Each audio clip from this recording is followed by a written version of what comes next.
Welcome to the Talent Time Machine, the podcast for talent leaders that takes you on a trip to the world of work in 2050. We're going to think about trends, possibilities, and new realities for talent. Today, we're exploring the future of work, where the best employers don't just reward people financially, but satisfy their rational and even their irrational needs. Understanding humans is a foundation for a great workplace. Salary and extrinsic rewards don't win best talent, even today. But we're just beginning to understand how supporting emotional needs drives superior performance. By 2050, you'll need to have mastered those dynamics in order to succeed. I'm Marissa Geist, and I'm joined by Dan Ariely, professor of psychology and behavioral economics at Duke University, a New York Times bestselling author who has not only created these theories, but has also invested along those lines and claims to have great success. Welcome, Dan. It's great to have you. Lovely to be here. Looking forward to our discussion. All right. So before we jump in, as an academic, what drew you to focusing on the future of the world of work? So I'm a social scientist, and social scientists in general, we look for gaps. We look for places where human potential is higher than what we're doing right now. And of course, there's lots of places to look for it. We don't sleep well enough. We don't exercise. We don't eat. We text and drive. The list goes on and on. We hate and so on. But the workplace is certainly one of those. And I've asked the following general question to lots of people. And here it is.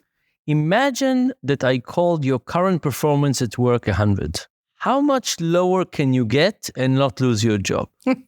And then I say, and how much higher you can get above 100 if you were truly excited about what you're doing? And that for me is the motivational gap. The difference between the minimum you have to do not to lose your job and the max you could do if you're truly excited, that's kind of discretionary effort. How much effort do you want to put in the workplace? And the difference between what you're currently doing and what you could be doing if you were truly excited is the lost potential. And here's the other side of this equation. I look at people and I say to myself, my goodness, people are capable for unbelievable acts. You know, since the dawn of history, people created art, people run marathons, people write books, people do startups. We do all kinds of things. We have this tremendously built-in motivation, and it's kind of amazing when it's tapped. But of course, if you don't know how to tap it, everybody loses. Tapping the maximum human motivation is tough, but doing better than where we are is really easy. And is it a really easy thing to do based on what we know today? Or do you think it's going to take us a while to understand? You talk about rational and irrational behaviors. Maybe you could spend a little time talking about that.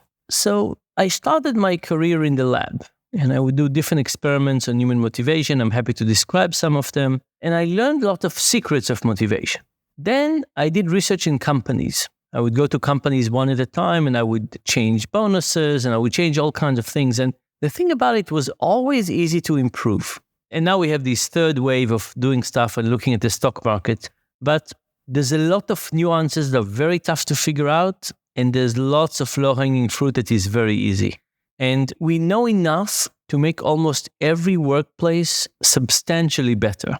And I think part of it is, you tell me you know organizations better than I do. My sense is that HR in most organizations is kind of at closest to the lowest of the pyramid. It's maybe above compliance. But in many organizations, HR ends up dealing with, let's do the ethics module and let's worry about time off and how much are we in the office versus not. And HR should be the keepers of human motivation, but they almost never have budgets and they almost never have this particular role. Most of their roles are procedural. And I think because of that, there's lots of untapped motivation, a lot of motivation that people could have, and then it's just wasted. And then people work with half energy, and then they go and they have hobbies. Why can't you take your hobbies and recruit some of those motivation to work?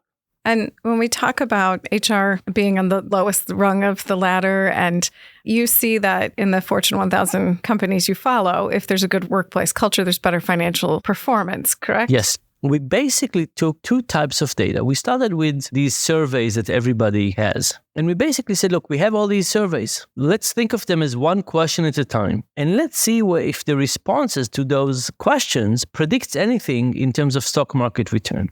Not for the moment, but for the following year. So for example, we said, imagine that we took the question, There's no question in the survey how much you enjoy the coffee at workplace, but let's imagine there was a question like, and imagine you sorted all the companies from the company who was the best in terms of coffee quality perceived by the employees to the worst. And you said, let's not invest in all 500 of them. Let's just invest in the top 20%. We had data going back to 2006. So we could say, imagine in 2006, we invested in the top 20% company who treat their employees best on coffee quality. And we do this for every question in the set. Coffee quality, chairs and tables, how equal do you feel that you're being treated, how connected you are to your manager, psychological safety, you name it. And we created many, many imaginary portfolios. And the first question we asked is, how many of those portfolios beats the S&P 500? And almost all of them did. And of course, you don't build a portfolio by asking one question and taking the top 20%, but it tells you that there's some real value in this data. We didn't pick those questions. It was whatever was out there that we did. But then the question is, okay, so we have signal, we have lots of questions, but some questions are just like the S&P or maybe slightly better, and some are much, much better. So now you start asking the question, which are the questions that makes a real difference? Which one of them are just, and which one of them make a big difference? So, for example, salary. Do companies that pay better have higher return on stock value? The answer is no. Do companies that have higher retirement benefits? No. Healthcare benefits? No. Tables, chairs? No. It turns out that when we talk about motivation, we usually make a very rough separation between extrinsic motivation and intrinsic motivation.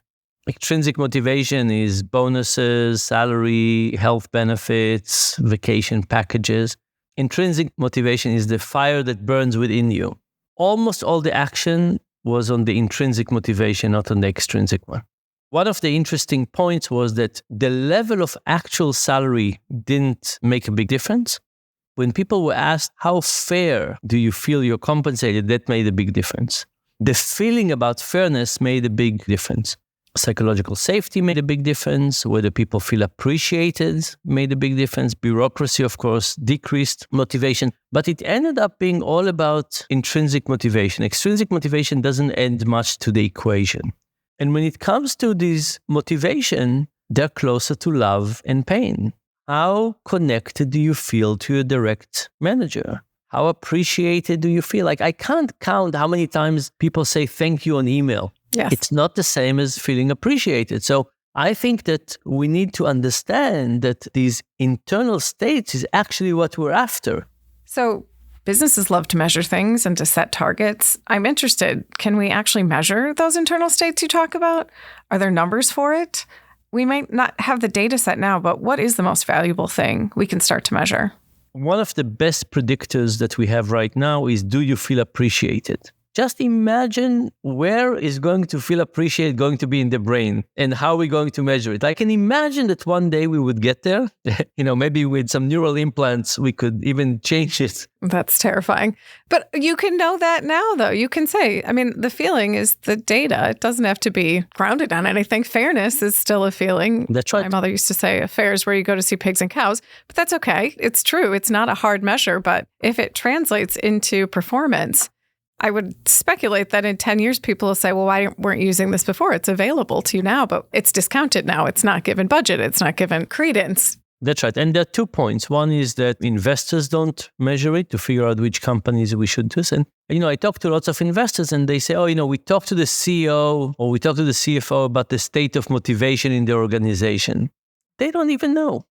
Well, what do you think will change it, though? Because I just think that there'll be this breakthrough moment where it's just going to be like so obvious, glaringly obvious, and then everybody will do it. Yeah. Just like some of the inclusive practices we have today. It'll just be, why did I go to work in a suit every day, an hour away from my house, drop my child off at 6:45 in the morning, pick them up at 6:30 at night, and think that that was fine when now we can work from home? Technology wasn't there, understanding wasn't there, but don't you think there'll be a moment where it's just like, we can connect this, we can prove it? It's still based on feelings, but feelings are reality in this sense. I sure hope so, but I think it will take a little bit longer. And I'll tell you why. I think that with our economic models, we think about people like machines. If you look at what we're designing, it's kind of like we think of people as like rats in a maze and we're redesigning the maze. And say, okay, we want people to do a little bit more on this. Let's do a bonus for that. We want people simplify the maze. Another pellet at the end. That's right. Our intuition is that people are driven by extrinsic motivation. And it will take a while to override this intuition. So you look at your company and you say performance is low, and you say, what can I do? And the simple answer is put a little bonus. Yes, which we know doesn't work in the long term. I mean, actually, that's been proven over and over again. That's right. But the intuition is so strong. And one of the interesting things about emotions versus cognition is that when we think about other people, we think in reasons. So you ask people, what would motivate people to do X, Y, or Z? People think, it has to be a reason. So let's give them more motivation. And when you ask people, what does motivate you? Give me a day that you worked extra hard. What was it about that? Or what was the point in your life that you felt you made the highest impact? What really motivated you? People rarely say it's about themselves. But about other people, we have this very mechanic view of extrinsic motivation. And that's a complex barrier to overcome. Since the podcast is 2050, I have to ask you, by 2050, do you think that we'll have overcome it? Do you think we'll still be wrestling with it? I think it's partially my job to make sure that we get there. I started research on human motivation because I think as human motivation is being wasted. I've been spending lots of time on this project, and I'm trying to show the impact on stock market performance because I think that that's the way to make a difference. I think if I could get CFOs to basically say, I have an untapped resource in my organization that I'm not using well, I think that's the right way to get people to start caring. People need to care about lots of things, but it's a case where everybody wins. A company that thinks about human capital in the right way, everybody wins. If you ask me what's my ideal, I want each company in their annual report to also put a component about the state of their human capital. A company buys a warehouse, it's an investment. A company invests in its employees, it's a cost. The real ideal is to change accounting rules so that investment in human capital is a real investment. We think of it as investment. You can amortize it. You can do all the right things. So, think about all the HR professionals that you know, and you know many. What would get them to start being the guardians of human capital? What do you think is between them and being able to come to the CEO and say, give us the freedom, the ability, the tools to become the guardians of human capital? I think that is a really interesting way to phrase it. I think actually probably people that are in HR are thinking they're already the guardians of human capital, but probably more the defenders of human capital, where, like you said, it's a reactive battle every day. Let's keep people safe. Let's keep people paid. Let's keep people engaged. And so they're fighting fires and coming from a really reactive space. Mm-hmm. And I actually think there's not a hard business case to take into the CFO.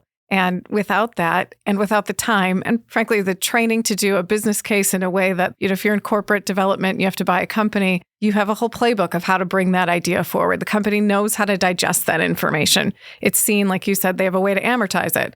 How do you amortize feelings? How do you quantify motivation? How do you monetize engagement? We have some measures out there in the market, and I would say every HR individual, and I'd say everybody who's employed would agree with what you're saying. If you're happy or you're motivated, you want to do more, you get more out of those companies. Those are the best teams you've worked on. But there's no playbook for companies, and to leave it at the feet of somebody who already has a day job and is trying to create the language and create the tools and the way to have the conversation, I just don't think we're going to get there by accident. That's tough. And I'll say something else. I said some things about HR. I think that the task of learning the relationship, what the company does and outcomes instead of stock market return, nobody within an organization can do it. Why? We can't do the right experiments. If you want to, let's say you're doing wine and you want to say, would I sell more at $59 per bottle or $69? You do an A/B testing and you have the result. In HR, no lawyer will ever let you test anything. So, you basically are very, very limited. The reason I love the thing I do right now is I get to look at 1,000 companies. No matter who it is, they can't change enough to basically understand what's working and not working. If you say, I want to understand if people would react better to bonuses or a gift, you can't do it.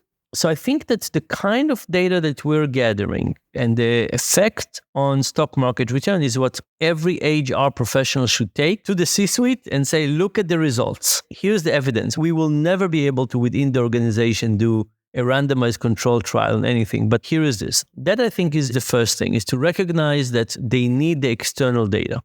But the second thing I would ask you is to say, where is HR now in the annual report? It's basically in the cost section. And I think the question for HR professionals is to say, how do we get out of the mindset of being in the cost part of the accounting, and how do we become an investment? The investment. I think the best companies actually do think about their people like that, but it doesn't show up in the annual report that way. It doesn't show up in this really turned out because we had the best people. There's always another factor that's attributed with that. At the end of the day, accounting really, I think the annual reports, the quarterly reports and accounting are the language of business. Here's the task I would love people to do. I would love everybody in HR saying, here is the page I would like on the annual report that would emphasize what we've done on investing in our people. And I want the second page that will make the plan of how we're going to invest in our people better next year. It's fascinating. I think there are some points of brilliance on that in terms of how people think about it. Rolls-Royce does a fabulous job of mapping out, here's what's going to make us successful in people. I think they're not linking it to the intrinsic, like you said. They are still at the sort of first level of measurement that's more a proxy versus a predictor, but that is a start. It's a start that it makes the front of the annual report and not at the appendix in the 10Q. So hopefully by 2050, we're doing this as a regular practice, and that's how CEOs are motivated, because the HR people can do whatever they need to do. But unless the CEO is brave enough to say, I actually believe in this and I'm going to take a risk on it, those will be the first CEOs to move, and then it'll move into the CFO space. I just want to also call it back to say, you mentioned knowledge workers. We're talking about things that sound very nice to have versus need to have. And does this play in not a knowledge worker environment? I would imagine it does, but what has your research found if it's not in a privileged environment? You're absolutely correct asking this question, and I have to admit that I was biased from the beginning.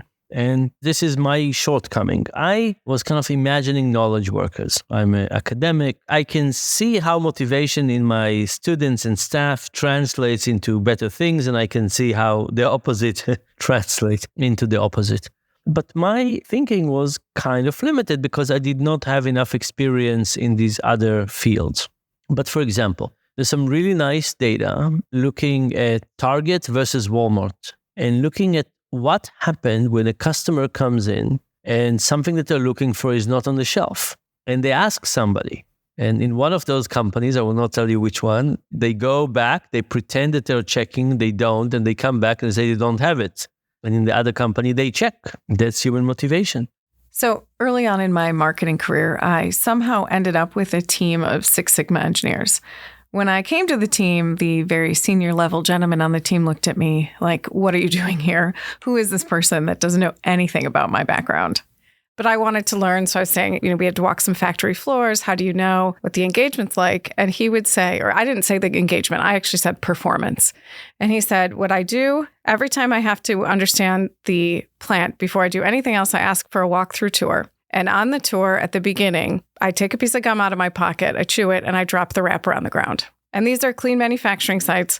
And he said, if I come back at the end of the tour and the wrapper is still there, I know we have major problems. If I come back at the end of the tour and the wrapper is gone, I know we'll be able to work through it with the people we have. But if that wrapper is still there, we have to start at the beginning because nobody here cares about what they're doing. They walk over the wrapper. That was his way to start at what level, 1 through 10 of assessment are we at here? And that had nothing to do with the process, or the technology, or the scores.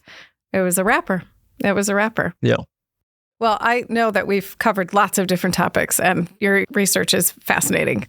But before we end, I have a few quick fire questions for you. So are you up for it? You ready? You can try, but I'll warn you, I'm a university professor. We're not good at quick anything. Quick-ish, okay, fire-ish questions. Quickish, we can try. Yes. Okay, quick-ish. So would you actually take a pay cut to work someplace that treated you just a little bit better? I would. I think that people would have in general a hard time doing it, but I think it would make them happier. But I think with what I know, I would be able to override this instinct and do it the right way. Good answer. Second question. What can you imagine as being normalized as part of work in 2050, like a lunch break or a weekend? Didn't exist 150 years ago. What will exist in 30 years that doesn't exist today? So one of the things that I am very concerned about is lack of friendship and lack of resilience. We have these trends of not talking about personal things at work anymore. Very tough to talk about romantic life, very tough to talk about politics, but we spend more and more time at work and more time with our nuclear family, and we have less and less friends. I am truly hoping that we will develop a way to have deep friendships at work. It's very, very powerful in startups, not so successful in corporate America, but I think we're losing a lot because of that. And I'm truly hoping that we'll find a way to reignite deep, caring relationship between people who work together.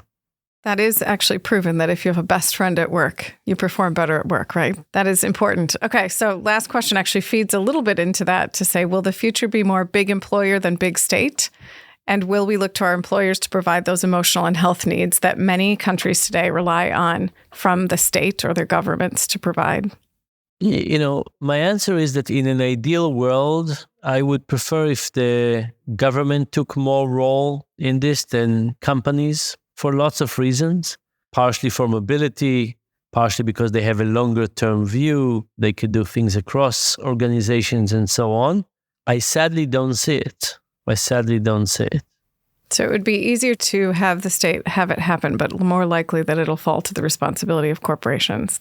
Yeah. It is fascinating. We think about Silicon Valley versus European innovation back in the early tech startup days. And the reason that Silicon Valley moved forward is that the average, well, not the only reason, but one of the reasons is the average CEO startup had almost 50 connections, whereas the average European only had 2. Yeah.